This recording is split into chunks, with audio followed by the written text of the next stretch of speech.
নাকি? হ্যাঁ শুনতে পাচ্ছি তো, এসে থেকে তো শুনেই যাচ্ছি, কখনো তোর বাবার, কখনো তোর ঠাম্মির, কখনো তোর দাদুর। বল না তুইও কি বলতে এসছিস বল, শুনে নিচ্ছি।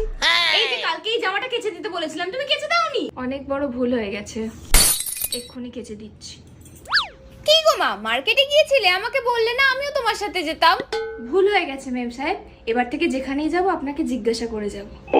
ভগবান জানে মায়ের কি হয়েছে, সকাল থেকে কেমন কেমন একটা করছে। মাকে একটু কমপ্লিমেন্ট করি, তাহলে মায়ের মনটাও ভালো হয়ে যাবে। মা, আজকে দুপুরে রান্নাটা না খুব ভালো হয়েছিল। 25 বছর ধরে রান্না করছি, রান্না তো ভালো হবেই। মা, একটু জল দেবে?